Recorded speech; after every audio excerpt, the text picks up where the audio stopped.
we are live. Let me get PhD Tony and the one and only J.L. Warren in. Boom. Boom. Where we are. Where we are. There we are. JL is giving himself some sort of shot in the arm. I had an itch. Damn, dude. Oh man. No, Daryl, I'm unfortunately not all four. I'm sure Irish will be here shortly.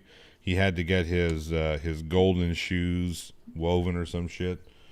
So we'll see what happens there. But good morning, good evening, or whatever the hell it is. I don't know. You know, it's this time of day. Everybody is still. I forgot that Flipside was running right now. I guess because the Americans are the only ones that actually look at daylight savings time anymore. That's nobody, whatever. We got to stop. We need to petition the states to stop with this stupid observance of a antiquated time change. Well, the UK just finished their daylight saving. They have daylight saving as well. Well, they need to stop it too, damn it, because it's stupid. It makes no sense. And we're about to end our daylight saving next week. And it's apparently very hard on rural communities if you don't have daylight saving. Why? Because you need to get up to farm. Well, it works the other way. Daylight saving is very hard on the rural community in the sense that the entire concept is that if you wake up earlier, you get more daylight and you save energy on your lighting bills because there's daylight everywhere and you don't need as much artificial light. And particularly at points, particularly in regions where the power that you use to light stuff is rare or expensive, like if you were doing it with oil lanterns or what have you, then it was very, very problematic. And it still, it still makes sense from an energy conservation point of view. And sort of after you finish work, you've got hours of daylight left that you can go out and play cricket in. So, that's what it's all about. It's all like about you win. It's all about the ability to be able to play cricket. I like your style, Tony. Thank you. Because if it weren't for cricket, we would not have daylight savings time. That's exactly what Tony just said. That's exactly what I said. All right, so speaking of dishonest representations of people's arguments, how many of you saw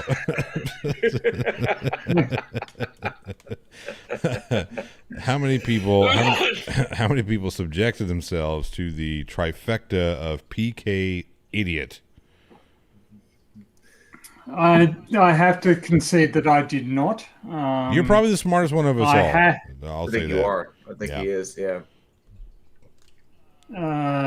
He didn't seem like he was going to bring that much of an argument, and I got invited to go play Streets of Rage 4 on Jessica G's stream. See, folks, PhD Tony would rather go die on a video game than listen to this asshole. Yes, and it seemed like a lot more fun than you guys were having. Certainly, Clive Wells seemed to have things to say about this gentleman, and if somebody is bad enough that they aggravate the usually temperate Clive Wells, the things have gotten pretty bad. Yeah. Though I do hear that Clive Wells keeps his temper under control by torturing kittens. That's what I hear. Is this true, Clive Wells? Are you a kitten kicker? Unconfirmed. Daryl M riffed on that. J.L. Warren, the plot hole, only 3 particulates? And Peter Collins said, the Ford Beardsmen, good day to you, fine gentlemen. By the way, J.L. Warren loved the Philip Bustery. Yeah. I call him the pigeon now. I actually, when I put the mirror up, I put the pigeon. He's now Philip the Pigeon Amon. Yeah, definitely pigeon chess. That's what he's going to do to your chessboard. Yeah. I'm gonna knock all the pieces off and take a shit all over it. That's why I had to ask you. It was like, if you think about it, he puts up this stuff on he's got his tiny little channel, and he's got 20 videos up, and I was lucky number, oh, he's got like 21 videos. I think I was I was like 19 or something. The team was after me, but he claims that we forfeited, that he won by forfeit. Now, if you could actually like listen, because AJ, a previous person who debated him, told me to go and like, dude, you've got to go listen, because whenever he's muted, he is just going on and on and on his end, like, just bitching and pissing and moaning about being muted. I can't believe they muted me. They can't answer questions. They're making assumptions and shit like that. So I had to go and just listen to a snapshot of it. But at the end, after you kicked him off, Johnny, he was still there. He was still there. Oh yeah, I know. I had him up. I just had him muted because I knew that would irritate the fuck out of him. Yeah, so he's still there listening to us talk. So all of it played out until you were reading the super chats. But then he says that we forfeited and I had to ask him, and I've asked him, he hasn't responded yet. Do you honestly think that people cannot tell the difference between me forfeiting by like quitting? I'm not dealing with you anymore. I forfeit. Or you getting kicked out of the debate for poor behavior? Right. Is that how the debate ended up? I'm getting that impression from from both me and with team. With me, I try to employ new tactics. I didn't want to lose my shit. I didn't want to go like off on him like I did on Rad Vlad. I wanted to stay cool. I stayed cool to the point that Johnny was like messaging me, "Hey dude, you can be more aggressive, man. You can go after him." And I was like, I'm just trying to pull back a little bit, just be like, give him enough rope to hang himself with. And hang himself he did. Jesus. Yes. And eventually he got so obnoxious with just the shit that he was doing. Johnny had to boot him. Johnny just kicked him from the debate. He's like, if you're not going to answer questions, you're not going to engage in conversation and like open civil discourse, and all you can do is keep repeating the questions that you've gotten answers to. And then whenever we try to talk to you, you're like, la, la, la, la, la, la, la, la, la, la. And he actually did that. Yeah. Right. Then you're done. You're done. You're out. So you want to act like this. And he did the same shit with Team. And Team was like, okay, dude. Because eventually he started saying, okay, I'm going to have to start again because you interrupted me. If you extrapolate and then Team was like, fuck this, I'm done. You're gone. Yeah. There's a difference between a rage quit and just not dealing with a petulant child. There are standards of comportment that need to be adhered to. Otherwise, the person just isn't worth talking to, right? Or interacting with on any level. And that's it's when I feel that we've descended past that I generally lose my rag on flat earthers. Okay, if you're just going to turn this into a childish argument, fine. I can be just as unreasonable and angry as you guys, except that I have a bigger vocabulary and I'm willing to shout. So yes, you fucking can. So Tony, maybe you can tell me, what is tangible energy matter? Tangible energy matter. So there, I have to say that I am unfamiliar with this term, but maybe his science is too high. What is an immaterial? What is an immaterial particular? Well, that's a good question as well. I think he's just making up words. We call that Bako bits on his word salad. Yes. Yes. I mean, energy and matter are, interchangeable to at least some extent. So, the universe has an energy distribution function, which tells you where all the matter is. And tangible is just saying that you can touch it, right? You can experience it, you can feel it. So, but we suspect at least that a substantial portion of matter can't be interacted with on any in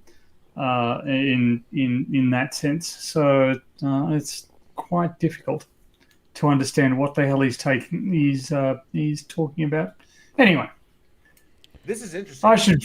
Monkey in the Work says something. He said, I got really irritated by Philip the Moron endeavoring to apply Newtonian mechanics to a non-Newtonian system, aka the Big Bang. Yeah. It is one of the big problems is that you get into trouble as soon as you're trying to put Newtonian mechanics in a non-Newtonian system, and in Newtonian mechanics, basically, there's an absolute time system. There's time is not dependent on your position or your velocity. The order in which things occur is just natural. Time is orthogonal to space in a Newtonian system, but in reality, actually, it's not. The time at which something occurs very much does depend, the time at which something appears to occur for you depends very much on your position and your velocity relative to that incident, that event. So one of the classic examples is, imagine being able to move instantly from one point to another point. Okay, that's time travel. Because if you imagine an observer halfway in between your initial and your ending position, the light from you still being there is going to get to him at about the same time as the light from your new position. So for that observer, you're going to be in two places at the same time. It's the whole perception of when are events simultaneous, when can't when did that occur relative to this? It's all very, very complicated. We tend to smooth everything out, but it's actually a lot more complicated. I have to say, Clive lost me. I tried talking to him about some of the stuff that I talked with you about, JL, and Clive lost me. He was. He was. He was talking about. He was talking about. I was asking him about, do you need an energy distribution function in order to talk meaningfully about time? And he started talking about coordinate transformations. And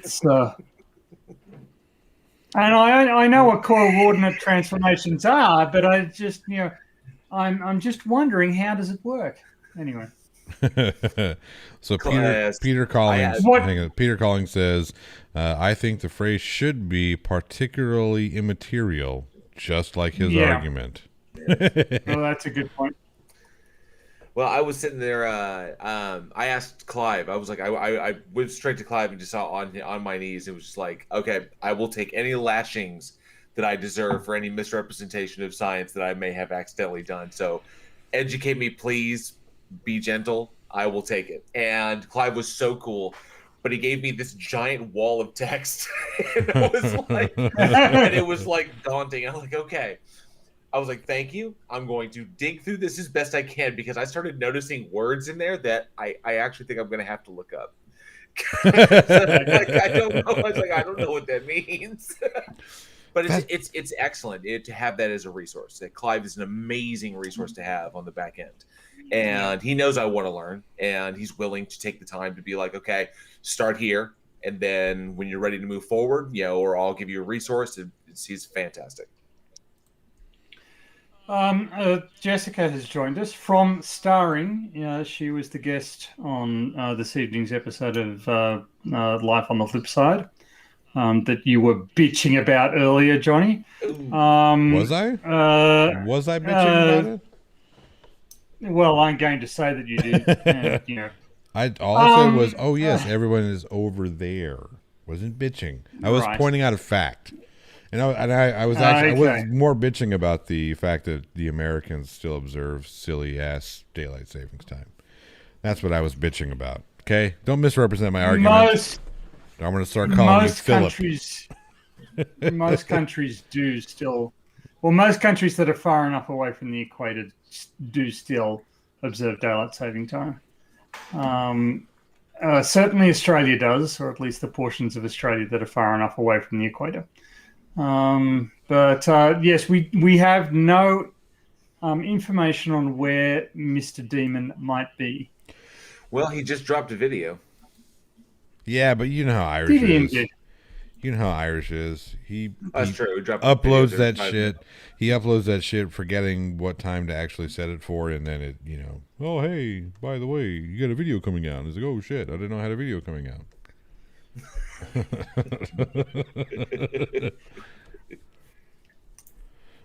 So Jessica G says, on my knees, JL Warren 2021. Also, be gentle, JL Warren 2021.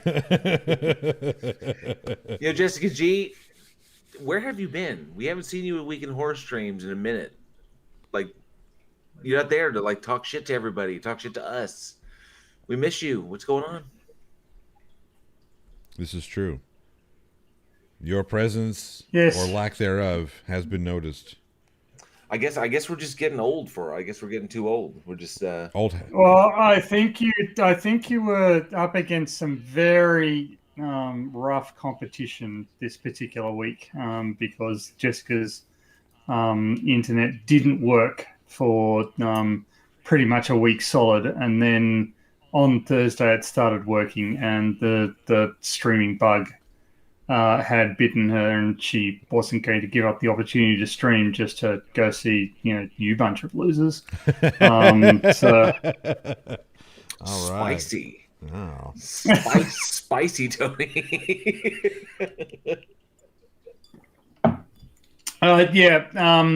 So there was a lot of pent up frustration about not being able to stream, and then the opportunity to do it came along, and you guys get to stream all the time, so yes, That's true. She says she was there last Wednesday though.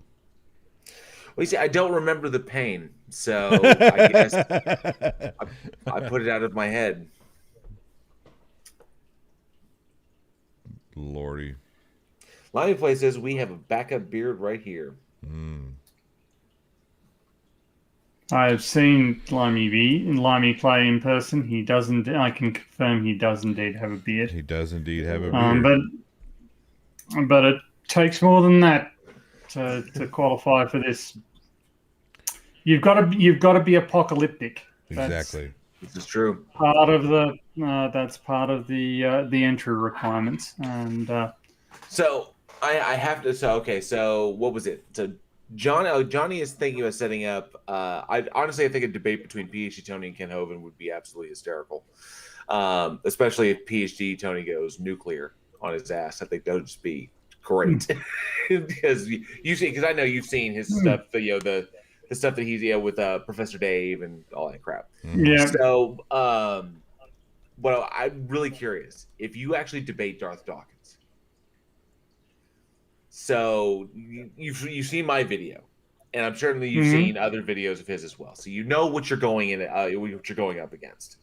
That the guy has a dialogue tree that he's going to force you down in order to get yes or no responses and pigeonhole you into false dichotomies, and then get you to either make a positive claim that God doesn't exist, or just by shifting the burden of proof, or get you to misrepresent yourself so that your worldview appears incoherent. It's one or the other. It's one of the two.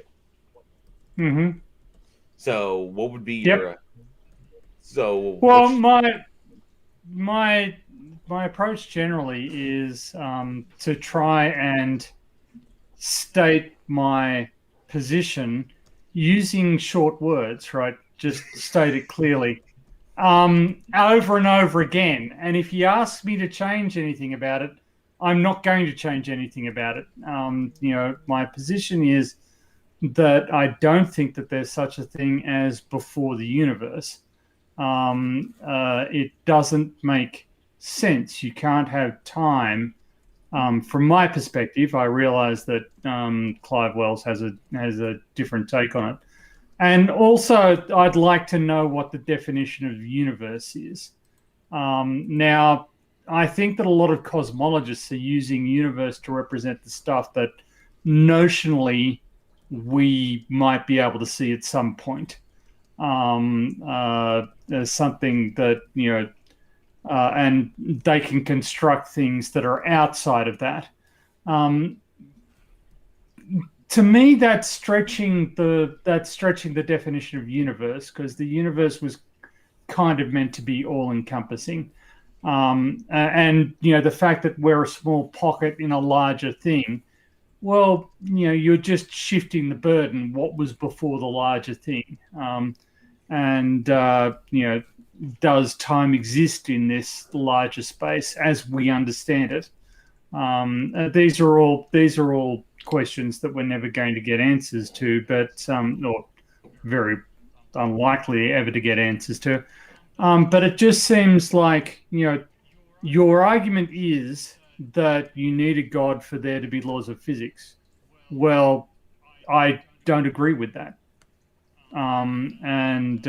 You can make it sound as your argument is God must have made the laws of physics. Well, actually, God is extraneous to the argument. You're just putting in something that is infinitely old, that lasts forever, that has infinite powers, when you could attribute exactly the necessary properties to the universe and just throw out the God concept. There's no need. Yeah. Well, but law of excluded middle. Law of excluded middle. It's either A or not A. God damn, I wanted to fucking shove a railroad spike in that fool's eye. So that is often a Clive will probably laugh at me for bringing this up, but it turns out that the law of excluded middle is one of the is not universally accepted by all mathematicians. There's a group of mathematicians who do not accept that something must be true or untrue. And they call themselves constructivists. And so when they cannot prove something by contradiction, they do not regard that as logically valid. And it is true that if you do accept, the axiom of choice or the law of excluded middle, it turns out that they're logically equivalent things. Then you can do some really strange things with mathematics. You can create a volume-preserving, area-preserving isomorphism from one sphere onto two spheres of exactly the same size. And so how is it volume-preserving and area-preserving if you've ended up with twice as many? So the law of excluded middle leads you to that mathematical outcome. So there are reasons for actually doubting it. There are reasons for debating it. It's not as simplistic. It's not yes or no, despite what you might say. And the other hole in this is Gödel's incompleteness theorem, which states that for any non-trivial axiomatic set, there exists statement whose truth or falsehood cannot be determined. You just can't work out whether they're true or false. And so there will always be statements that you can't prove are either true or false. So if you say something... That's just an assertion. Okay. That's exactly what the fucker would say. Let me ask you a question. Let's see if I can make sure I have this correct. So the law of excluded middle is unapplicable because it's always true, right? But it's not necessarily correct. So the law of excluded middle, that something is true or not true, is logically equivalent to a bunch of other statements. The axiom of choice is the one that leads to the Banach-Tarski paradox that Clive Wells was just reminded me of the name of. But now there are other forms of logic. There are forms of logic where it's got a percentage chance of being true or untrue, or there are third values. It's true, untrue, undecided, or undefined, or So we have the law of excluded middle applies to only a particular set. It's like saying not everything can be answered in yes or no questions. You mean there's nuance? Yes, there's nuance. Wow. And so holy shit. Yeah. It's amazing. Mind blown. So even in mathematics, even in what the apparently cut and dried world of formal logic and mathematics, there are some quite hairy philosophical problems at the heart of all of this. I resemble that statement. Yes. Well, it'll be interesting because Darth has a number of deflections where he'll basically say that's not the question that I asked, or please focus on the question that I'm asking. Okay, that's what I wanted to really hone in on is how much. He'll definitely ask how old Tony is. Like, how old are you? Yeah, like that matters. He's older than you, Darth. That's all you need to know. But here's what I want to get into. Philip says he wasn't on a script. Bullshit. It was absolutely on a script because he would not deviate at all. And he does the exact same things that Darth Dawkins does. Is he sets up his line of questioning that is so leading that even a court attorney wouldn't be able to object to that because, like, fuck, that's so goddamn leading. I can't even object to it being leading. I think if he asked that question in front of a judge, the judge would stop him and be like, okay, hang on a sec. Yeah. He doesn't even have to object. That was so obviously bad. The judge would be like, no, that's an improper question. Yeah. Are you a lawyer? Do you even know what you're doing? Yeah. Did you graduate high school? Yeah. Clive Wells has come up with an example of this statement is not true. As a statement whose truth or false value cannot be easily determined. That's a self-referential statement. I think that there are, and sort of you get into layers of logic at that point. Can you construct if you reject self-referential, but can you have an ordering where you can reference statements that are lower down the tree, but you can't reference anything that's at the same level in the tree? I think Bertrand Russell was doing work on that. Anyway, I was yeah. I was going to say basic trigonometry brings up another good one that says, I always tell lies. That's a paradoxical statement. Yeah, that's right. And it's, it's these sorts of things, logic is a great tool. But it is exactly that. The universe is, one of the.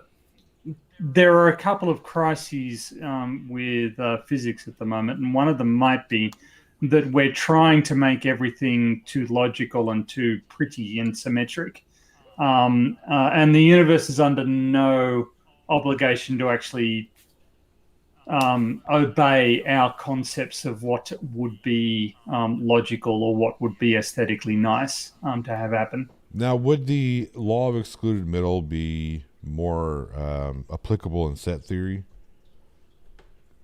Yeah, so I mean, in set theory, there's certainly basic set theory. Either something is in the set or something is outside of the set. In fact, you'll find that logical notation is identical to set theory notation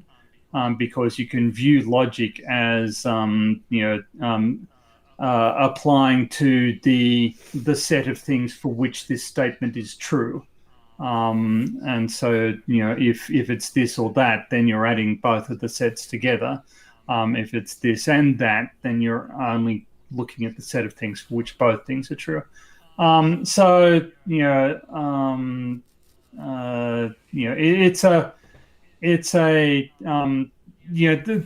the reality is that logic is a tool, but it is actually quite easy to abuse it. Clive Wells gives Russell's paradoxes. If X is the set of sets that are not members of themselves, then is X in X? And that's the point at which you're getting into you can only refer to objects that are of lower order than the object you're describing. My recollection of this is quite fuzzy. I did a couple of courses on the philosophy of mathematics and logic, but that was decades ago. Anyway. I'm finding the older that I get, philosophy in and of itself, just philosophy alone, is far too reductive to be the only thing. Far too reductive for the complexity of our reality. Is that just? I think it tries to boil it down to whatever your personal viewpoint is. Tries to boil it down to a specific, either an axiom or a position. I don't think that can be done. There's the reality is way too dynamic. And it's far more complex than I think we really grasp. I'm starting to get a handle of that it's way more complex than we first give it credit for. And I think philosophy is just kind of like, because you think about the time that philosophy was born, like the age of humanity that philosophy was born out of. And we're talking, 2,000 plus years ago? So, when people started asking these questions, and just like Thomas Aquinas, 700-year-old thinking is 700-year-old thinking. And we can utilize these kind of like thought experiments. I would say proto thought experiments, where we viewed the world and where humans viewed the world in a particular way, and then we can we derive certain axioms from that which we assume to be true, and then we move on from there utilizing the laws of logic. And that's but now that our technology has gotten to a specific point that we are beginning to understand the universe in far more in depth that would they would never people of that generation would never be able to understand. So we grasp these things now. I think philosophy is just way too reductive. It really is. Just it's a good guide for helping you to understand, or maybe understand your own personal place. But I don't think I don't think it can tell science what to do. It's kind of like science must follow this. I think it's science is ways like, whoa, no.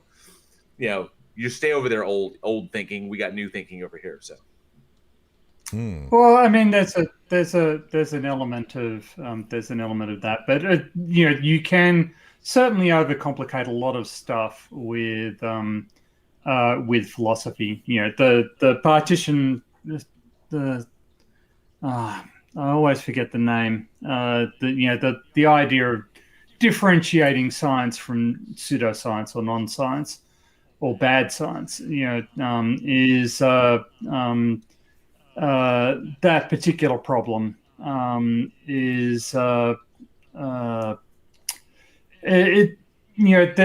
no real answer to it, but one of the most brilliant was given by Professor Julius Sumner Miller, who was a childhood hero of mine. He was a physicist who did the most amazing and he goes, science is what scientists do, and physics is what physicists do. Okay, well, you've got that.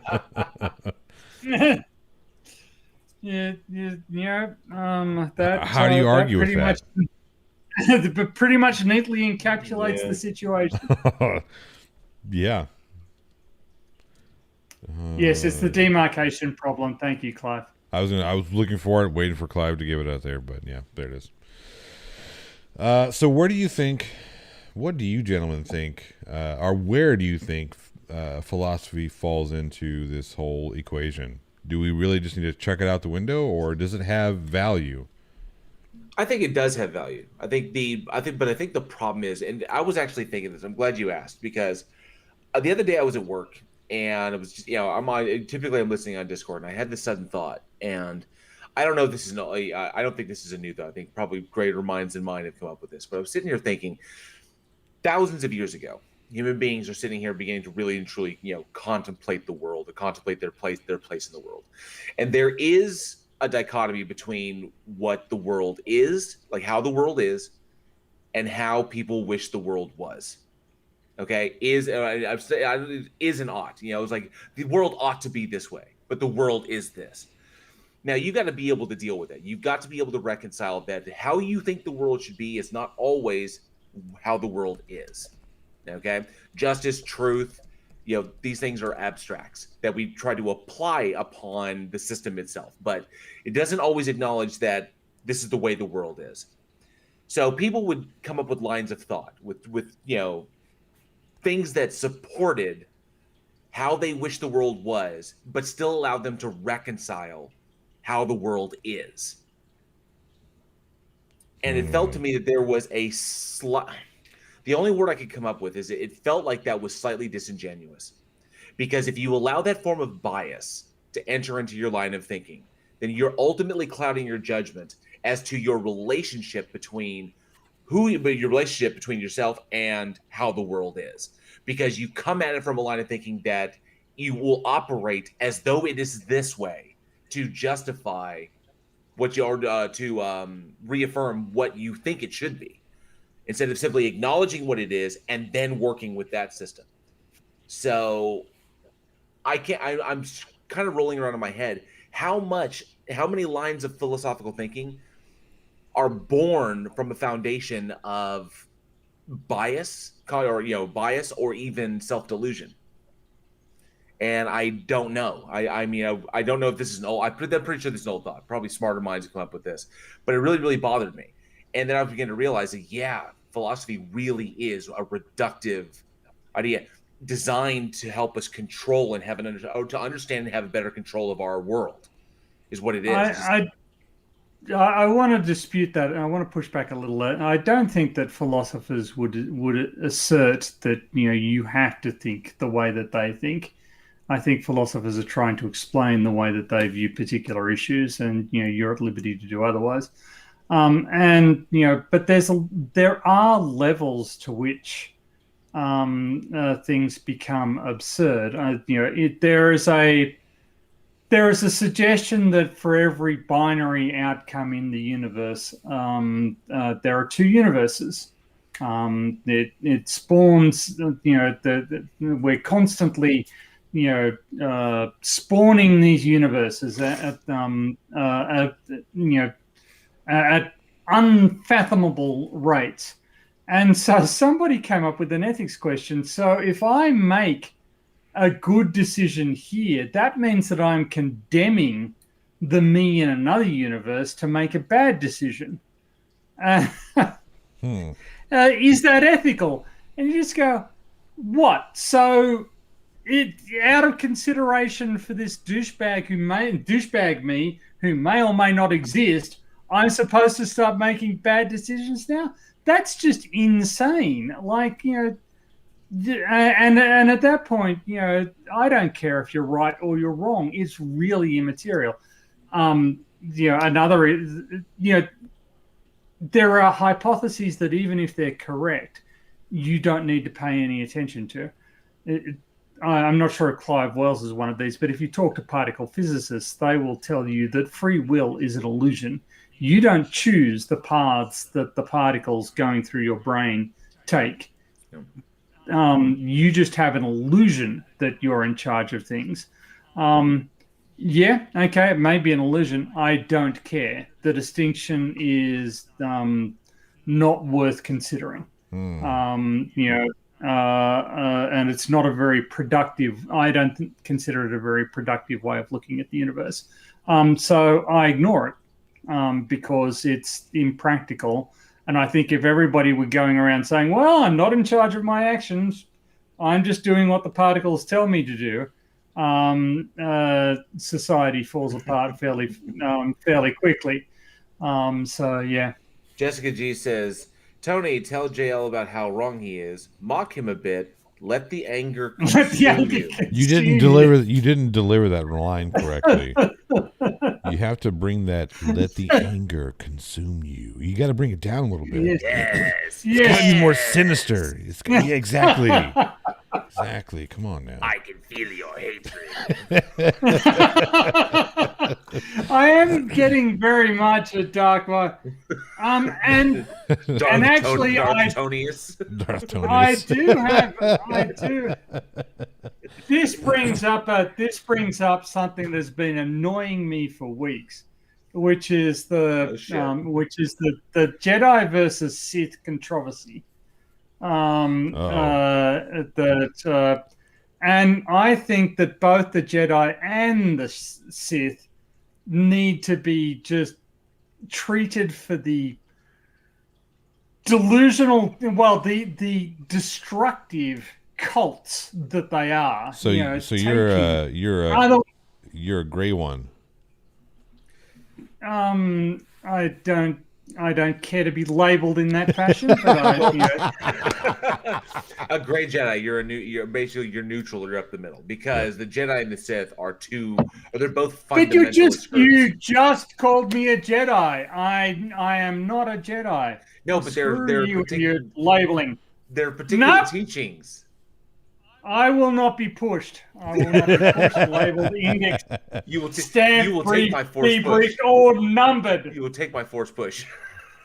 I am not taking your force push, and you can find a consensual partner for that sort of thing. Thank you very much. I do not consent. I do not consent. Oh man. I would love to see. I find your lack of consent disturbing. Yeah, I would love to see the. I would love to see the politically correct version of Star Wars. But no, you're a gray one because you believe that both the light and the dark have their merits. Mm-hmm.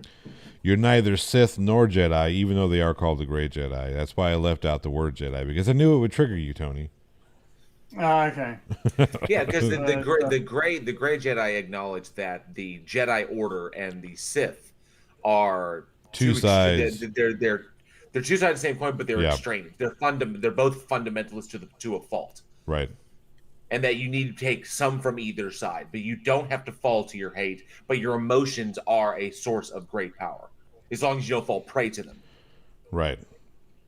Well, and I think that's to some extent a valuable insight that leads back to the earlier discussion about logic and that sort of thing. Logic and philosophy can only get you so far.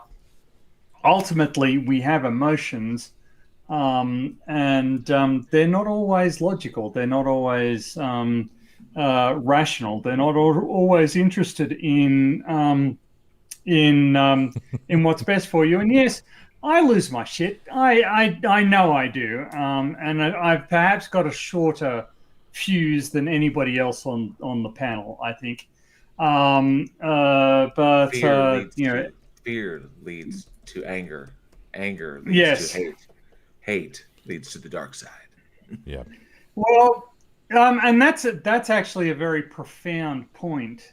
And if the original trilogy had anything to do with that fucking sentence, it would have been good.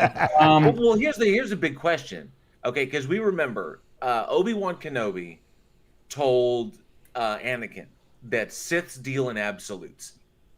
Okay? It's either this way or it's this way. That's it. Yeah. Only a Sith deals in absolutes. That was Obi-Wan's words to Anakin before Anakin turned. Only a Sith deals in absolutes. Yet there's Yoda on Dagobah telling Luke, do or do not. There is no try. That is an absolute that Yoda was...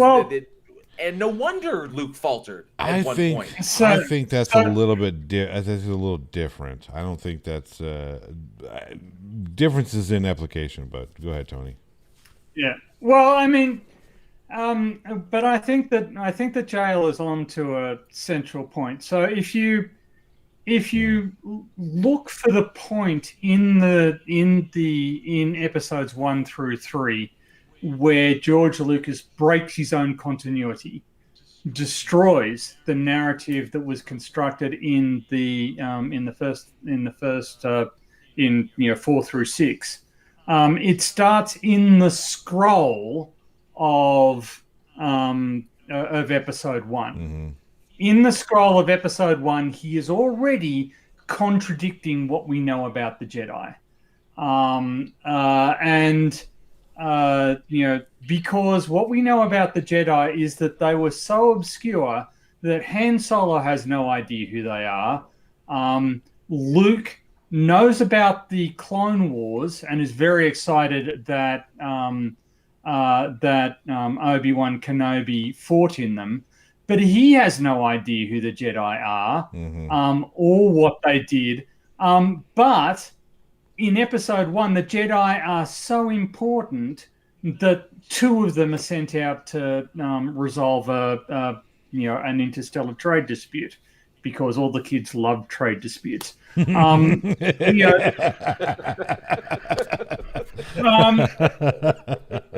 it's just like, okay, we don't know much about the Jedi. We don't know much about them, but we do know that we know that they were kept order and peace in the galaxy for 10,000 generations or whatever.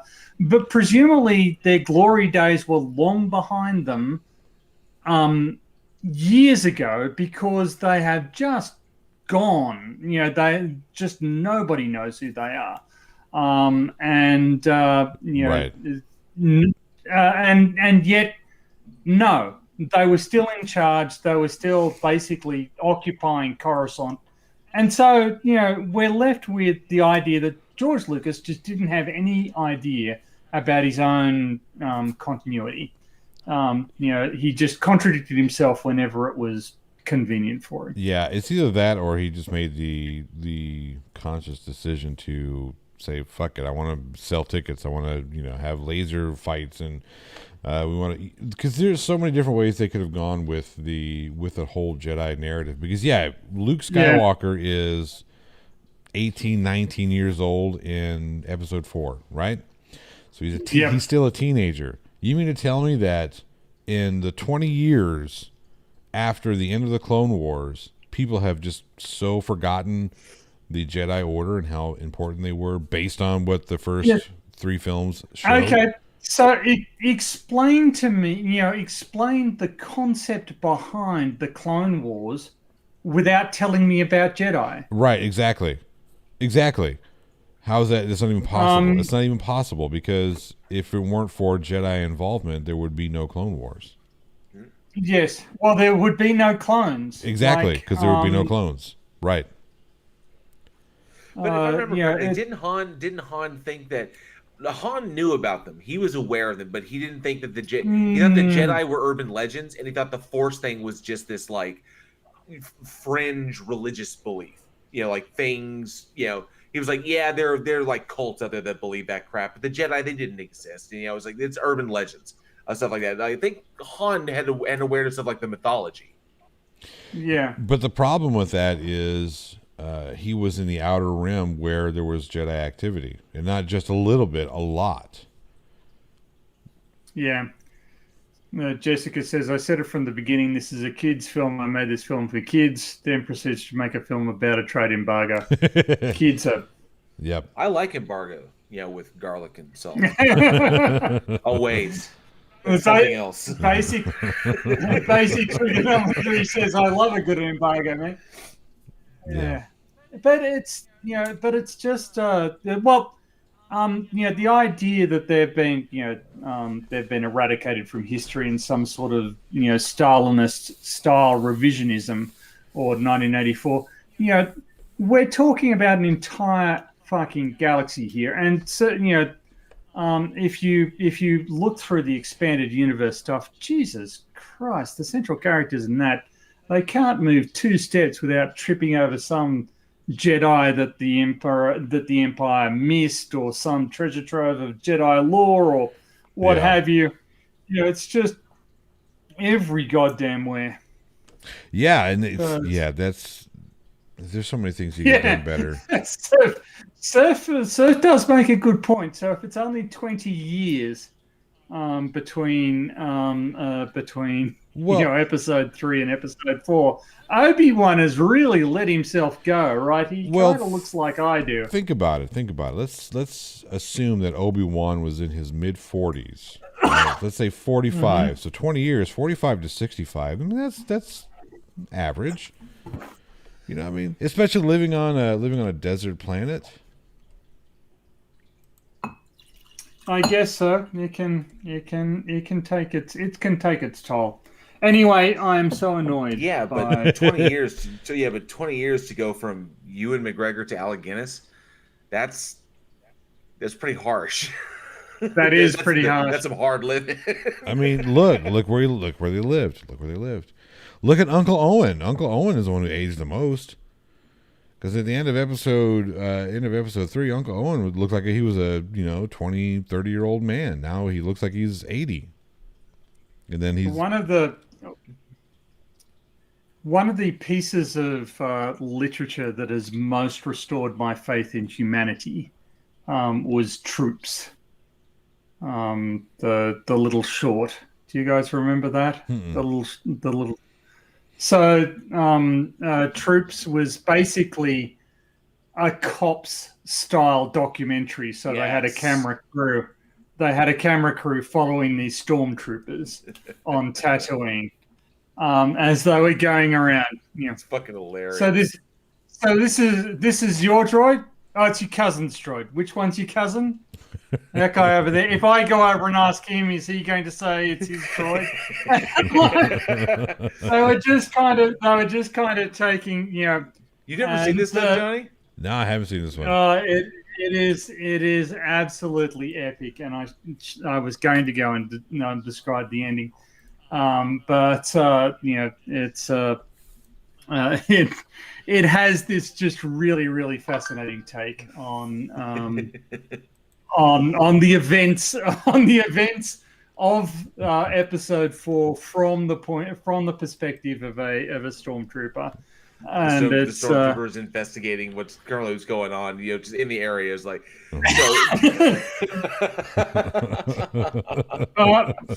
I guess we'd better go find his nephew, Duke, or whatever his name is. Undercover Boss Star Wars Edition is great. Yeah, it was. I thought that was hilarious with what's his name, Adam Driver. But so here's the thing. Alec Guinness was in his 60s when he did that. When he did Star Wars, so it was about right. Yeah. I think that's an accurate. I'm hung up on this. Except how old was the Emperor by the idea that these individuals we age a lot better than people did a few hundred years ago, because we have better technology and better medical care, etc., better diets, and so on. So is it not fair to conclude that people in science fiction settings should degenerate more slowly, gracefully? I don't know. Maybe, but he was living in a cave. He was living in a cave. But I mean, but almost nothing he says, almost no statement that is made about the Jedi turns out to be true. Yeah, right. Nor the sequence of past events. And getting back to my jumping off point, Yoda's thing about how fear drives people to do evil. Yes, it does. A scared person is a really, really dangerous individual, because animals that are fearful will just lash out in really spectacularly violent fashions. But Anakin's journey is not born from fear, and so he goes from being 9 in episode 1 to being whatever 19, 20 in episode 2, 14 and or in 15. those 2 years, in those 10 years or so, he's not 14 or 15 in episode 2. Pretty sure he is. They may be claiming that. That's bullshit. Yeah, I'm 33, Mr. Malort. I guess he is 20. He's still 20. Yeah. Sorry, Yeah, my mistake. And so, and nobody in that 10 or 11 years has thought, well, we might go back and get his mum out of slavery. I mean, we were trapped on the planet without access to funds. That is true. Yep. That is true. That did happen. We did have to leave her behind. But let's go back and get her now. Yeah. Anyone? Now we got no one. Now we got the money. Now we can afford it. Ridiculous. Yeah. It's not like Queen fucking Amidala is short of a bob or two. Like, you never occurred to her. Hey, by the way, what happened to your mom? Oh my God.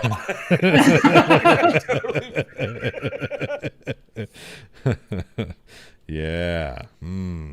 Well, she's dead now, so fuck it. So I'm what I never curious. got was wrapping my mind around the idea that Yoda expressed his head. They brought the kid, little boy. They bring him forward, and Yoda takes one look at this fucker. Who's like, too old. Too old this to guy looks at this kid and is like, this guy is gonna bring. Oh, it's like, wow, this dude is gonna bring balance to the Force. Yeah, he's gonna bring balance to the Force, everybody. Like, you know what that means? That means like equal parts dark and light. And like, how many Jedi are there? There's a lot of fucking Jedi in this room. Yeah. And how many Sith are out there? None, as far as we can tell.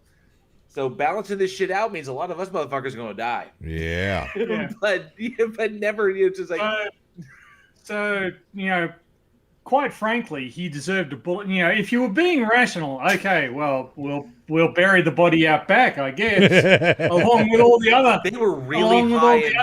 They were really high up. It really could have just been, oops, oh shit, oh shit, whoops. Well, I hope the lens because essentially he did balance. He balanced the Force. Yep. All that was left was All that was left was him and Palpatine, Obi-Wan, and Yoda. Yep. Oh, technically, actually a few others did, but they were out there. Like, what's her name? Tony, the girl showed up in Mando. I don't want to miss Ahsoka. I've been saying her name for like 10 seconds now. Ahsoka. And then, of course, I think, and then Maul was out there as well.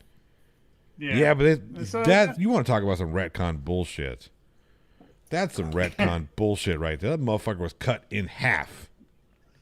Just because you cut someone in half in Star Wars doesn't mean they die. Apparently not. It should. It's kind of like in Kingsman when they brought Colin Firth's character back from the dead. He got shot in the head. Perhaps just leaving dead. Perhaps just if you're going to do that, what do we have to do to convince these people? Yeah, because anyone who gets shot in the head no one ever been shot in the head has ever survived, ever.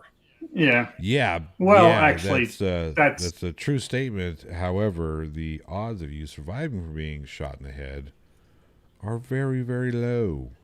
What's the point? He's Colin Firth. He's amazing. Yes, he is. He is Colin Firth. He's amazing. Yeah, that's basic trigonometry, and I are on the same page. What Yoda should have said is, "Sure, we'll take him in for training." Sadly, there was a training accident. It doesn't even make front page. It's like literally page 7. Yeah. It's just an unfortunate training accident. A tragic mix-up where the dummy lightsabers turned out to be not so dummy. So dummy. Whoops-a daisy. Okay. Daryl M says Ahsoka is not a Jedi. Okay, but she is extremely Force sensitive. Okay. Oh, she's not officially a Jedi? So she left. Because she was accused. I forget. She was accused of something, and she got pissed off and said, "Fuck you guys, I'm out." But she's extremely Force sensitive. So. Oh, I thought she deuced out. I thought she escaped Order 66 and she deuced out. No. She left. She had left before then, before Order 66. Oh, Yeah. okay. Yeah. But she realized that for some reason the Jedi Order didn't trust her, and then she said, "Fuck this, I'm out. I'm out." That's why she no longer had the yellow lightsabers and went white lightsabers, because again she felt that she was not a Jedi, but she was still Force sensitive. So, yeah. Daryl M. Days since last accident. 0. 0.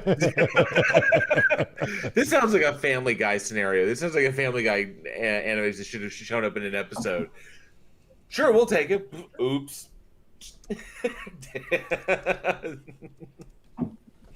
Yep. It's yes. We have devolved as beardsmen. We're over here arguing Jedi, not Jedi.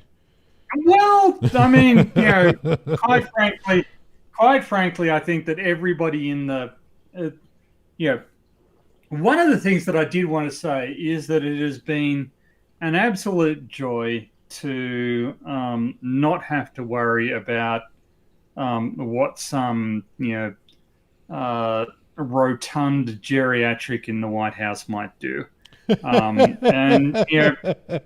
I'm not even going to mention his name because really his complete irrelevance is just a blessing. It's just I think to myself, I get up in the morning and I think, life's not too bad. It's like I did that a few days afterwards. It was like, hey, did everybody hear what he did? Did everyone hear what he did today? Nope. Neither did I. No. Well, like the sooner he just becomes some historical footnote in only president to be impeached twice unsuccessfully. I think it's the definition of ignominious. Well, I think that he's done enough to always have mention. I mean, if you look at and it's going to be for all the wrong reasons. He will not be remembered as a good president. It will not happen. I mean, too much terrible shit happened under his watch. I mean, he's irrelevant, and I really think like we have discussed a lot of social issues and a lot of I think like the first episode we discussed capital punishment, didn't we? Like I seem to recall that it was kind of it's we got like deep into shit. We have our share of episodes where we go really hard, but and quite famously, what is going on with my face? I don't even. I don't think that we're going to be talking about that much. It's not exactly like John Tyler is the topic of conversation these days. He was one of the worst presidents of all time. So, it was like, hey, did you remember this thing that Fillmore did? Holy shit! These things don't come up. It's like you only know about these cats because you happen to be going through a list of who are the worst presidents of all time. Let me ask you this, JL.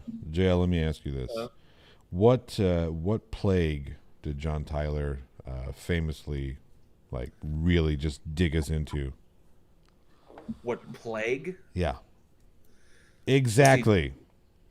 Yes. So no, I gotta think of the years. I could guess. No, he didn't. This is Johnny's point. Yeah. Johnny's point is that no other president has committed the U.S. to just living through a plague. But Clive Wells, you are in fact right. Irish Demon is at dinner. It's. Yeah, we actually got confirmation that the reason why Irish Demon couldn't be here is because he forgot, because he was out at dinner. Yes, he is out at dinner. Now, in his defense, if he is out at dinner with the missus, then he has probably made the correct choice. He has made the correct choice, but in the words of, if Irish Demon is out at dinner, he could be sometime. Let's Let's just put it that way. I want to quash a vile calumny that is disseminating through the chat. I am not, in fact, a Trekkie. No. And it's not a calumny against me, because I would actually be very flattered by the comparison. It's a calumny against Trek. Who played Khan in The Wrath of Khan? Ricardo Montalban. Trekkie. But I don't think that is a fair comparison. What was the name of the first security officer aboard the Enterprise D? Oh, God. It was Enterprise D. I think we're talking Star Trek Next Generation, aren't we? I know this one. That was the Klingon guy. It was he had some sort of vaguely racist guy. Ooh, no. Okay. It's Tasha No? Yar. Tasha Yar. Ah, the first one. Okay. Denise Crosby, Tasha Denise Yar. Crosby, Tasha Yar. Yeah. Yeah. She's the one. So there you go. You see? I think you got that one incorrect on purpose. Because I know you saw her Playboy. I know you saw her Playboy. Exactly. No, I'll neither confirm nor deny that. That's just an assertion. It's either A or not A. Yeah, this is a true dichotomy. Tony. You either saw it or you didn't see it. My money's on you I saw didn't see it. You. And Worf, I couldn't remember Worf's name, so and Worf was the wrong answer, but didn't they have some alternate universe thing where they brought the actress back as her own half Romulan daughter? What happened was it wasn't so much that He's not a Trekkie, everybody. He's not, yeah. But Tasha died. Tasha was killed by Argus. The problem was that in a time, basically how to describe it. I think people know where I'm going with this. So there was a moment in time where time changed because of a rift, and there was a time loop going on. In order to correct the time loop, time was altered. So Tasha actually went from the Enterprise back to oh fuck! I'm gonna fuck this up, Johnny. Help me out. The Enterprise was it? Not the Enterprise B, but there was another ship, and she was supposed to, because she died in the she wasn't supposed to be alive in that current timeline. That she had to take on another ship. That was it was considered a suicide mission, but she ended up living, captured by the Romulans. Okay, so many years before. There was while the Klingons and the Federation. Yes, Amira Darkly. Amira Darkly was the episode. Amira Darkly. Yeah. So many years before, while the Klingons and the Federation were still at war, there was an altercation between the Klingons and the Federation, between one ship and 3 Klingon vessels. Okay, the outcome of this event would have lasting ramifications for for pretty much the future of mankind. In the way the timeline was supposed to go, this ship was supposed to be destroyed, holding its own against these Klingon fighters. That would show the Klingons that the Federation were willing to stand up to fight to the death, and would give them negotiating power at the table, and eventually would lead to the Khitomer Accords. Okay, unfortunately, what happened was this: the that ship that was supposed to be destroyed wound up getting drawn through a temporal rift or whatever into TNG time. But the problem was, the minute it crossed the rift into TNG time, all the future changed. And all of a sudden, the Federation was highly militarized. They'd been at war with the Klingons for over 100 years. And Tasha Yar was still alive because they weren't an exploration vessel. She never went to that planet, never was killed by Argus. So Tasha Yar was still alive. So now they have to correct the timeline. They have to get the ship back to where it's supposed to be so that everybody on it can die and give the Federation leverage at the negotiating table. Well, what happened was, while they were doing repair, they were repairing the ship and preparing to send it back to where it was supposed to be. But because of an accident, someone on that ship died, and Tasha opted to take their place. Mm-hmm. And because she went on the ship back and died in that scenario, that she actually wasn't killed, and she wound up getting, what was it, captured Yep. and sold into basically sold into slavery. And the Romulan, the kind of like the half Romulan chick that shows up that looks like her is her daughter, who was raised by Romulans, and then came out and did that whole thing. So, Yep. So, So- I have to warn everybody that Officer Clive Wells has entered the room. Yes. Well, there is a. oh, what So- did I do? Well, that you even need to ask that question just shows that you're a lost cause. But I consider my case that I am not a Trekkie to have been a resounding success. Thank you, JL. You have seemed to have taken the spot off of PhD Tony. Yeah. I'm I'm getting close to committing a swirly event. Oh, I'm so nerd. I'm so nerd. Oh, come on. That was one of the bigger events. and this I is mean, coming. This is coming from Clive Wells, mind you. I know, right? Clive Wells, don't you have to be like the swirly captain to do what you do? You've I seen mean, I can Clive. always, You've like- seen the inside of a toilet once or twice in your secondary school career. I guarantee you that. I'm not sure that swirlies are as big a part of the English and Australian education systems as they seem to be of the American education system. You guys have the Goss Pit, right? The what? The Goss Pit? No, never mind.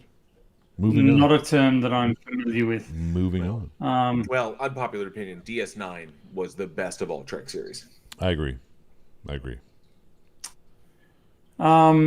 I haven't Moses watched. defeats all captains. I haven't watched that much DS9, but I have to say my favorite Star Trek character is actually the Doctor from Star Trek Voyager. I just thought he was. Oh, brilliant. Robert Picardo? Yeah, he's. Yeah. And I like when they brought him onto the Star Trek: The Next Generation, Star Trek First Contact. First Contact, yeah. Yeah. There are a bunch of Borg on the other side of this door. Delay them. I'm a doctor, not a doorstop. Do a dance, tell them a funny story, whatever. Yeah, that was. I have heard that Borg implants can cause skin irritation. Perhaps I could offer you an analgesic cream. Yeah, Great. yeah, that's what's funny. I do really enjoy that film, and Okay, so Dark Steve, you say no, Picard is way better than Cisco, but here's the thing: DS9 wasn't just about Cisco. There's so Yes, many that's moving the- parts. Like Armin Sherman plays one of the best characters. That whole dynamic that Quark and Odo had together was just the fact that they were able to flesh out over 8 seasons, and it never got stale. Look at it like this. Look at it like this. The very, that was the whole point. The very first episode of DS9, The Emissary, the very first episode of DS9 has basically Picard handing the reins of the series to Cisco. Cisco's go through the whole situation of Wolf 359. His wife is murdered, or his wife is killed by the Borg attack, and he narrowly manages to escape. So he's there and he's pissed off. So already we have a commander who is deeply cynical of his position in Starfleet, deeply cynical of the institution itself, and is seriously thinking about just walking. She's like, I'm done with this. I've got a son that I'm raising alone because of Starfleet. I'm out. But he's gonna do his job until he makes a decision. Then Picard comes in and says, I'm putting you in charge of this whole situation with Bajor. And when he looks at him, and Cisco knows, you have that moment where Cisco looks at Picard and he knows who he is and he knows what he did. Mm-hmm.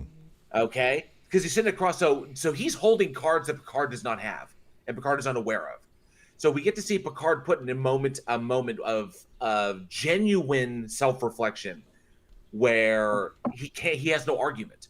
I can't argue with what this man feels. I can't tell him. I can't be like all I can do is pull rank, which is what Picard does, which makes him look even weaker in that respect. So yeah, Cisco over Picard because Cisco's pragmatism, okay, and a bit and just willingness to accept, to say to assert like this is the way it is, okay, not some this dreamy thing that you may have because you're out there exploring the cosmos. No, this is the reality that you left behind.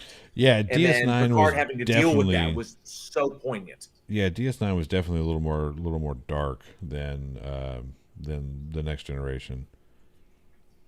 Because if you look at some of the topics that were always being, the whole Bajoran Cardassian thing, that was so allegorical. It was so allegorical to, Gold Ducat, let my people go. It's so true. I wasn't going to go there, but I was going to say, He's so Space Moses. He's so Space Moses. I was going to say that it was more allegorical to the World War II situation. What brought that about? Okay. I mean, Well, think about this. How many times did Q fuck with Picard? all the time. Oh yeah, all the time. How many times did Q fuck with Cisco? Not even once. Once. Oh, that's right. It was one He time. showed up and they did the boxing match. He's like, "Come on, let's do it." Fisticuffs, and then he like popped Cisco in the face, and Cisco's like, "Okay, I'm done with this," and he beat the shit out of him. It's like, "You hit me. Picard never hit me. I'm not Picard." Yeah. Yep. He only fucked with Cisco once. PhD Tony is loving this, by the way, because he can sit there and be quiet. He fucked with the Voyager a couple. He fucked with the Voyager a couple of times. He fucked with the TNG crew all the time. Yeah. And he only messed with Cisco one time because he realized, yeah, I really can't do anything with this guy, and I'm out. Yep. Yeah. So I mean, I really do think that I'm making my case just by sitting here in silence because I didn't watch that much Deep Space Nine. I didn't watch that much Next Generation. Greetings to Tina Jones. Welcome. Ooh, that's a good question. Paul Kopp asked me, how do I feel about Garrick? So Elan Garrick is all I consider to be one of the most perfect characters written in any kind of sci-fi situation. You consider where he came from, you consider where he is. And he is legitimately he's Machiavellian, but I don't want to say he's Machiavellian, but he's pragmatic to the verge of Machiavellianism because he still holds a small sliver of loyalty to particular things. He's not willing to he still has a code, but how close he's willing to get in order to serve the common good. The whole scheme with the Romulans to turn the Romulan Empire against the Dominion was absolutely brilliant. That writing right there was some of the best writing I've ever seen in Star Trek. Yeah, up there with episodes like The Inner Light. I think Elan Garrick was probably one of the most unique and inspired characters to bring that kind and not make it a villain. Because you see someone like that pop up in TNG, they would be the bad guy against Picard's the angelic vision of Picard. But in DS9, because they flipped the entire concept of Star Trek on its head, it's not a ship, it's on a space station. Everyone's got kind of equal roles across the board, and then of course you've got international relations, all that, and then the Federation sticking its nose in a situation where it technically didn't belong in the first place. So it's really, really interesting, and I think Garrick was perfect for that. Having a character in there like that, where it puts the Federation kind of like, damn it, and it puts them in a moral quandary, and then everyone else around him is kind of like, they can kind of see it, but not. He's the perfect fringe character. So great. PhD Tony, you have been absolved of all Trekkie sins. I feel like I have genuinely been. Well, I love Star Trek. I always thought yes. I feel Star Trek. It's like Star Trek and Star Wars is very much to me like Marvel and DC. I can relate to Star Trek more than I can than Star Wars, because I mean maybe it's the Star Wars is magic, the Force. I don't buy into the midichlorian bullshit. I just don't do it. I like the idea that you just see they're just manipulating the energy of the universe. But that it's it's like that. But I can identify with Star Trek more. I don't know why. I could feel those characters a lot better. I could say, yeah, I could see myself in the situation. Kind of, oh fuck, I wouldn't know what to do. And kind of like looking at it from different perspectives of like Janeway or Cisco or Picard or even Kirk or Archer, maybe. I don't know.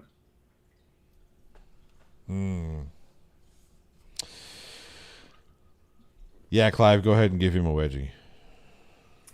So I'm not sure that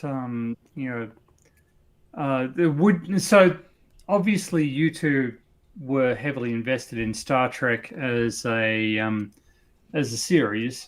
So were your tastes in science fiction broader than that? So I was just about to say that Christian Gunnalinga says you guys are aware that science fiction can be found in things called books. Absolutely. I actually took a course in science fiction in college where I read a lot of science fiction books. Some that people don't realize are science fiction, but absolutely. I absolutely enjoy science fiction novels as well as... Did we lose a stream? No. No, Clive Wells is just. Oh no, sorry, it just popped up on my screen. Said something went wrong. Please.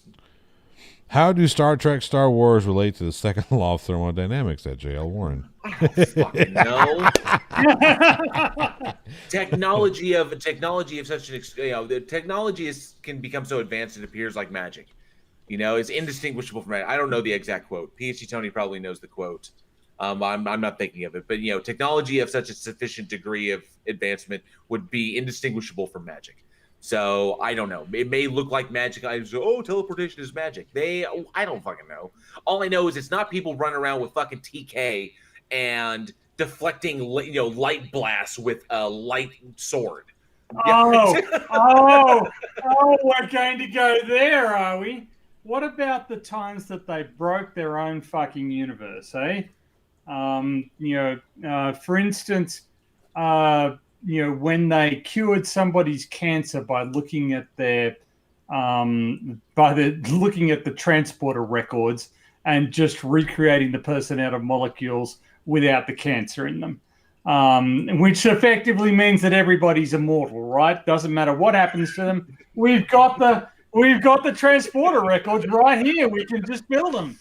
We can build ourselves a new one. Or what about Star Trek Into Darkness, where now we've got planet to planet surface teleportation available, which makes the entire concept of a spaceship utterly fucking useless.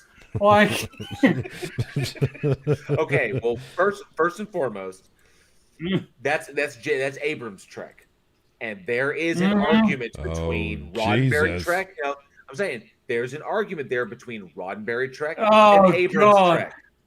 Okay, I'm sorry, Abrams Trek is not Roddenberry Trek. It's not. Okay, there is a serious difference between the two. So Abrams Trek is different because Abrams Trek is technically not the same continuity as Roddenberry Trek. Would you call it a schism? Would you suggest? No, it was a branching timeline. It was literally the timeline was this, and then it branched off at the first. And one side you got Abrams Trek, and the other side you got Roddenberry Trek. What? So we got J.L. Warren's about to. Yes, I fucking can you. Matt Force, no. In Star Trek Into Darkness, the teleporters are capable of going planet to planet. The villain in Star Trek Into Darkness teleports from Earth to the Klingon home planet, whatever the hell that's called. Kronos. Kronos. Oh, for fuck's sake. Yes, Klingons are from Kling. Why would they not be? Why would you call them Klingons? They're from Kling. I mean, I get it. It's an inductive argument. I get it. I'm going to go all Matrixy just to process. They're gonna go. They're from Kling.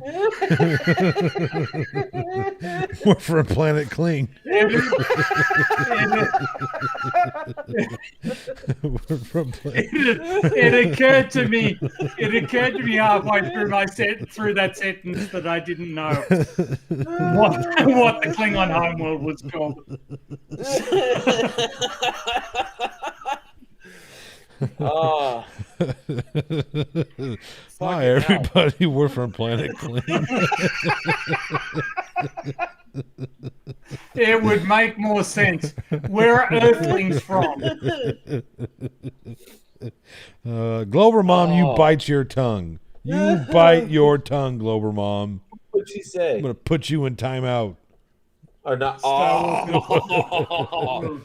Fake real, dude. Don't fuck with me. They're so real that the Klingons are from planet Kling. Jesus Christ. Look, it just makes sense. Yeah. I mean, yeah, you're right. Where are the Romulans from? Romulus? Yes. Where are Earthlings from? Earth. Yeah. Where are the Klingons from? Kronos. Yeah, it makes perfect fucking Where are sense. the Vulcans dickheads. Vulcan? Congratulations. Where are the Cardassians from? Yep. All right. I refuse to answer any question that has the word Kardashian in it. Really bad porn movies? Yeah. Their favorite music is Kling rap. Jesus Christ. Oh, God. Apparently, Fred, not Jesus. Apparently, Kronos was a moon of the original Klingon home planet that was called Klingon. And there you are. There you go. I did not even realize that there were layers of fucking trekkiness deeper than I had already descended in. But this is why I reject the characterization that I am a Trekkie, because I just don't know enough to be a Trekkie. Do you guys consider yourselves Trekkies? Maybe a little bit, not as deep. Like, there's people out there that got the fucking, they could speak the goddamn languages. Yeah, people who speak Klingon and stuff, and I don't like I have a friend who has memory alpha memorized, and that's like the Wikipedia of Star Trek. And he's actually gone in there and corrected things that have been wrong on there. So yeah, I mean, they're obviously more hardcore. I know more about DS9 than I know about Voyager. So I mean, typically I like the one series that I like, and that's kind of where I rest. Yeah. Praxis, yeah, Praxis is also another one that could be considered. I don't think that was officially. Well, I guess it was, but only in a movie. Anyway, Mr. Malord says the Bajorans are the hottest of the races. No, Kira Nerys was the hottest of the Bajorans. I don't know. There were some other Bajorans that were pretty nice to look at. Because not a visitor, man. Ooh. I mean, a few shades below Terry Farrell. Yeah, but she wasn't Bajoran. No. Terry Farrell was a Trill. She was a Trill. Yep. Was she? Is this the same Terry Farrell that made Hellraiser 3 a good film? Mm-hmm. Okay. She's not bad to look at either, even to this day. No, she is not. She's in her late 50s, and she's still not bad to look at. Yes. Did we start an argument in the side chat? Uh-oh. I didn't realize that I totally spaced. I hadn't seen the movie in years. Rodney Dangerfield, Back to School? Mm-hmm. That Terry Farrell was in that. Yeah. There was a huge cast in that. I completely spaced. I've been so focused on horror for the past almost 2 years that a lot of movies have just gone out of my memory, or I've just forgotten about it. But yeah, I remember I saw a clip from Back to School again. I was like, holy shit, I had forgotten how many people are in that. Not Johnny Lawrence. You know who I'm talking about. William Zabka. No. William No. Zabka. Terry Farrell was in it. The kid who played Arnie Cunningham from Christine. Can't remember his name.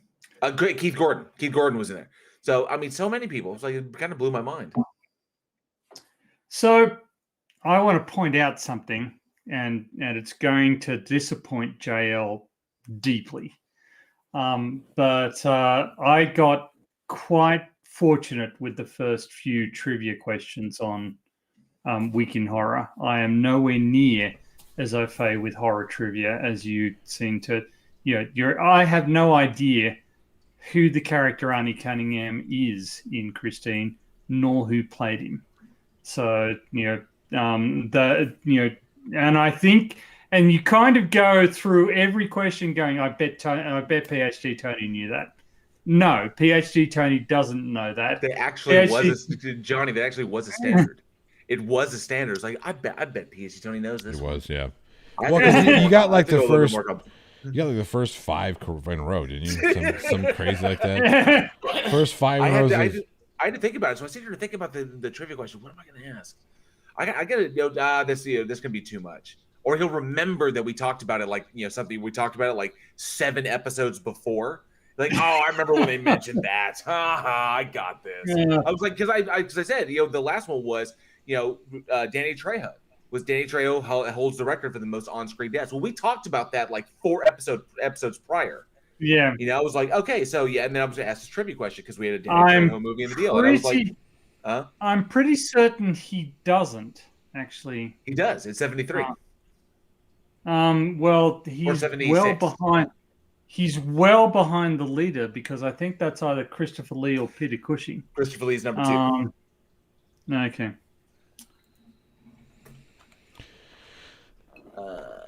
Yes, I fucking can. It's coming soon. Let's see. It was Danny Trejo has the most on-screen deaths of any actor. And Christopher Lee is number 2. Okay. Where the heck was the? Talk amongst yourselves. There's an actual like breakdown. There's an actual list. Charlize Theron is actually surprisingly high on that list. Really? Well, in terms of percentage, actually. In terms of, I think they did it as a percentage of the, but she's actually dies in a surprisingly large number of the films that she's in. Really? Maybe I don't. I guess I just don't know her filmography, but the only 2 that I know that she dies in, Devil's Advocate and Prometheus. Monster, for which she won her Academy Award. Does she actually die in that though? They don't actually. It's gonna be an on-screen death. Yeah, it doesn't imply that she dies because she's still alive at the end of the film. Okay, that stupid Huntsman movie, where she plays the bad guy. Okay, so here you go. So, and I apologize, I overstood. What is Danny Trejo is tops the list with 65 on-screen deaths, which is more than any other actor included in IMDb's research, along with the website BuzzBingo, who created the movie mortality list. And Danny Trejo leads with 65 on-screen deaths, and he's still going. Sean Bean is actually well down the list, Daryl. Yeah. Danny Trejo has been killed by everybody from Charles Bronson to Michael Myers. So more recently, and then he died again in 3 from Hell. That's true. So Zombie has killed him multiple times. Close behind Trejo, second on the list is Christopher Lee, who has died 60 times. Lance Henriksen follows in 3rd place with 51 movie deaths, followed by Vincent Price, Dennis Hopper, and Boris Karloff, all tied at 41. Making up the rest of the top 10 are John Hurt, Bela Lugosi, Tom Sizemore, and Eric Roberts. Eric Roberts. So I saw a very different list than this because in the top 10 that I saw, Charlize Theron featured. This was So published I must February 8th, 2020. Maybe it was a Okay. different type because I guess this one's just doing raw maybe numbers. maybe the requirement of on-screen deaths, or maybe they're doing something else. Anyway, Yeah. And Let me see. Movie mortality. Some actors are unfortunate magnet for on-screen deaths, while others have had the bad luck of appearing in particularly deadly flicks. We use Cinemorg and IMDb to find out which actors are the most prone to dying on screen and which movies in years across cinematic history are the deadliest. So, well, 75.9% male movie deaths, 24.1% female movie deaths. So, Danny Trejo at 65, Christopher Lee at 60, Lance Henriksen at 51. Vincent, Price, Hopper, Karloff, Hurt, Lugosi, Sizemore, and Roberts. Most likely to die in films. This is funny. Is Kit Harington is actually the most likely to die in a movie. yeah, that's fair. That's fair. Kit Harington is most likely to die, followed by Merritt Buttrick, Mahershala Ali, Mickey Rourke, Dave Bautista, Michael Bain, Gary Oldman, Taylor Kitsch, Holt McCallany, and Sean Bean at number 10. If Sean Bean is in a movie, there's a 42.3% chance that he will die in that movie. I think they're stretching the definition of movie there. And did you know that 1997 was the deadliest year for movies? There were 330 total deaths in films in 1997. Really? Mm-hmm. Well, I mean, depending how you count them, right? How many deaths were there in Star Wars Episode 4? This has been I was going to say, this yeah. has been a subject of discussion. Oh God! Now we're going to get into the argument of how many people did Jason kill? Well, do you include every single person that was on that space station that blew up? Oh, I don't know. It's like, I mean, isn't that a legitimate query? no, because because you limited it to on-screen deaths. What can you verify? I don't know. That whole planet that got blowed up was on screen. But that was just a planet. Oh yeah, It still only counts as one. Nobody lives in a planet. I can't believe I didn't get a laugh out of Tony on that one. Right when you were drinking too. It still only counts as one.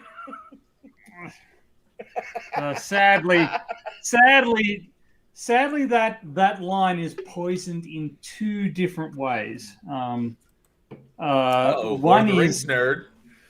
One is, well, not only one of them has to do with Lord of the Rings. In the Lord of the Rings, the books, the whole thing is that Gimli and Legolas end up mutually respecting one another. I do happen to know, by the way, that Clive Wells is extremely fond of Lord of the Rings. I've only read it the once, and I consider it to be a turgid piece of crap. But no offense to Clive and his, otherwise excellent taste in literature. But okay, Legolas can do all this, flippy martial arts bullshit stuff. Okay, fine. But if you're going to do that, give Gimli an opportunity to do something, dwarven, like, be charged by something big and just sort of shrug it off. Or what have you, just do some brickish demonstration of how to solve a problem. But they didn't do that. They didn't give Gimli an opportunity to be cool. The other thing that poisons that line is it turns out that John Rhys Davies is a foaming xenophobe and racist, kind of undermines all of the roles that he's ever done. Wow, even Matt Sala? Ford. That's wild. Yeah. They shot that in I think in Egypt, didn't they? They did. And perhaps it's old age that's caught up with him, but he certainly seems to be a reactionary piece of crap now. Matt Fors says is the greatest book ever written. Yeah. Well, nobody says there's no law that says you have to be right, Matt. You cling to that life raft. Clive says Lord of the Rings is pretty good, but I'm no expert on it. Okay. I I could was gonna say, I never. think. I just couldn't get into it. I couldn't get into Lord of the Rings or The Hobbit or any of that shit. I fucking hell. I don't need an entire 80-page chapter about the dew on the leaves in the grass in the forest. Fuck it. I get it. There's dew in the leaves in the grass in the Well, forest. Fucking move on. well, so I mean, Tolkien was doing a lot of things in that book, like he was talking about native British forests as opposed to sort of the introduced species of trees and plants and what have you.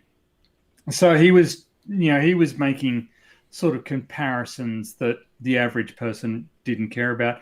But have you actually read The Hobbit? Because it's actually a rollicking good read. I had to read it's it. short. I had to It's read The short, Hobbit. punching to the point, right? Didn't like it. Okay, fair enough. I just couldn't. You couldn't don't get have into to. it.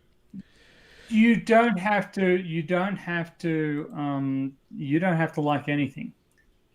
Jesus, the Wheel of Time, or as my brother calls it, the Wheel of Pain. He got given the first four books of that as a 21st birthday present, and he considered it a curse.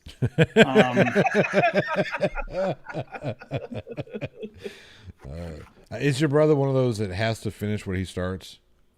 No, Okay. certainly. But part of his learning experience was that particular.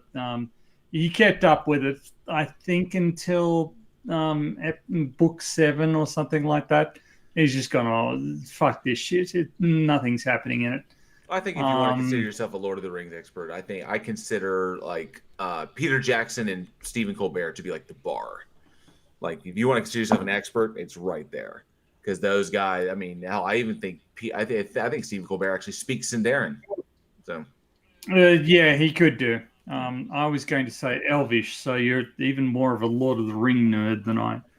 Well, obviously, Legolas, what's your elf? What's your elf I see?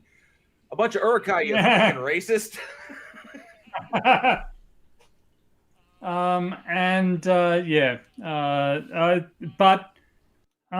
Sort of, I kind of think that fantasy literature has sort of gotten a lot better. Lord of the Rings was one of the first, the sort of literary treatments of the fantasy genre, and so it was groundbreaking in its way. But there are a whole lot of unanswered questions, like who grew the fucking food? Like it seems to be the only place in Middle Earth where any agriculture is described is the Shire, right? They can't be making everybody's fucking food. Like, well, no, they mentioned Farmer Maggot. The farm. Oh, whoa. God. No, Maggot. Yeah. Farmer Maggot. But that farmer is just one of the farmers that's nearest to where Hobbiton is. There are many, many farms. Oh, for fuck's sake. What? Just proving my point. But, Clive, you could administer any swirlies anytime. Swirlies, with wedgies, and don't forget the erasers. So just get it done. All right. Hobbits. 4 hobbits.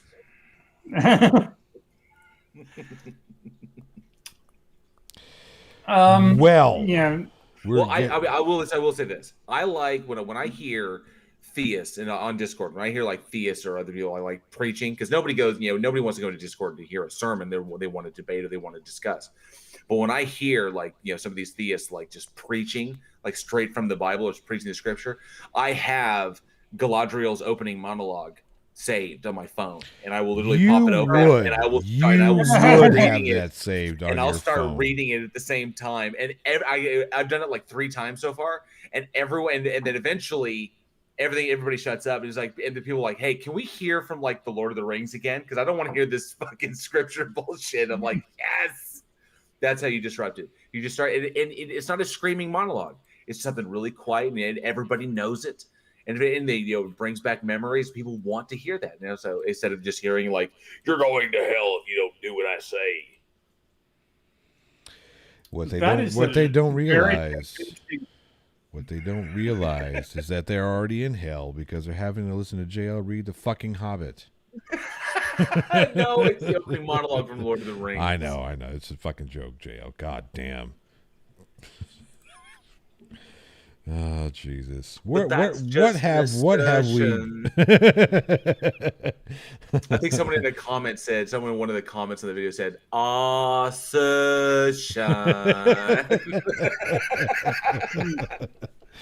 Oh jeez, what have we done? Look at the time! Holy crap! It's time for PhD Tony to turn into a pumpkin. It's time for JL Warren to turn into a wizard, and it's time for me to fuck right off. So let's get on out of here. Wizard. All right. PhD Tony, what do you got coming up? You're still working on your Young Earth Creationist shitting all over series. Yeah, exactly. And we're looking at Rhythmite's dendrochronology and ice cores in the next episode. I'm putting that together. In the meantime, Jessica G was kind enough to have me on some of her gaming streams so that I could display my complete ineptitude. Apparently I killed her character a few times. I was just grateful to be hitting anything. PhD Tony, team killing fucktard. Oh, jeez. Friendly fire! Oh man. I will point out, however, that Jessica made a point of turning friendly fire on. You can turn it off in that game. She made a point of turning it on. So what you're saying so that she could beat me up whenever I hit her. She trusted you. You betrayed that trust. All right, I'm turning friendly fire off because I don't think we're gonna need it. You know, we're on the same team. Like, shot. Same team. Yeah. All right, so yeah, check those out. Those got to be hilarious. JL, you are still working on your sermons for the show, correct? I am still working on the four video series that I'm doing. That's taking a minute. Obviously, it's a very, very in-depth video, and I want to be able to cover it succinctly and to the best I can. I'm also working on taking down this Kyle Butt guy. Sorry, I can't get over his name. He's from the World Bible School something, and he releases videos like why you shouldn't believe in evolution. These things in the Bible prove God is true, and I'm kind of like, yeah, I'm going to take this shit down because it's ridiculous. And so I'm working on that one. And then, of course, right now things are a little bit tight because we're end of the month. And end of the month at Week in Horror is always extremely busy because I've got to do the social media setup for the next month. I've got to do all the daily splatter. I've got to get all the scheduling done for the next month. And it's just, things are always really, really tight. So I try to do the shorts to kind of offset the fact there's not a lot of created material. Typically my creative material comes out like once a month or maybe once every month and a half. Because I want it good. And so I'm not like Demon just, throwing shit out there to see what sticks. So I want people to be entertained. I'll try to entertain with the shorts while I get the other stuff done. So I hope people will enjoy that. I am...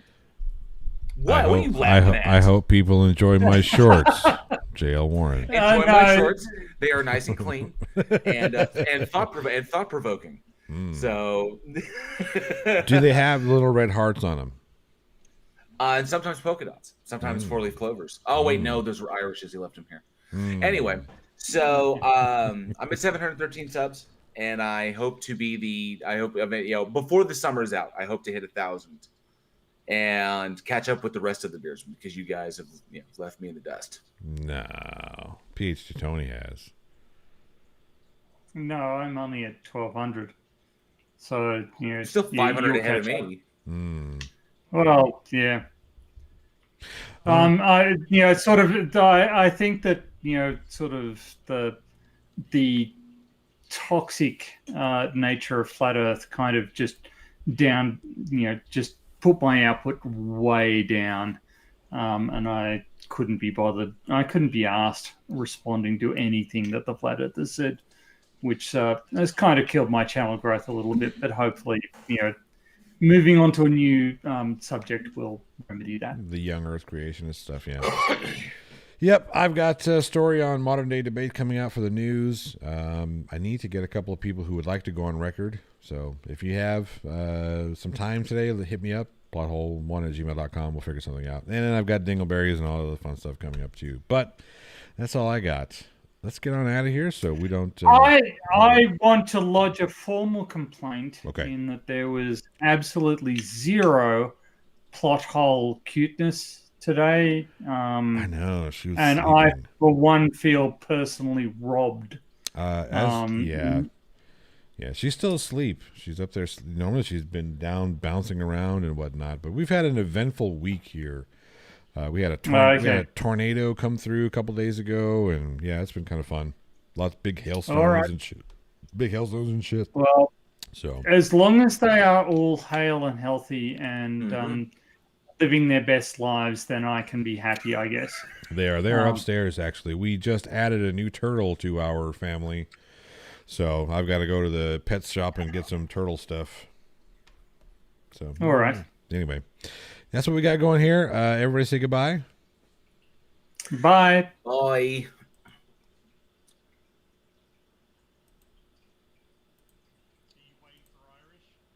I'm waiting for Irish to say goodbye.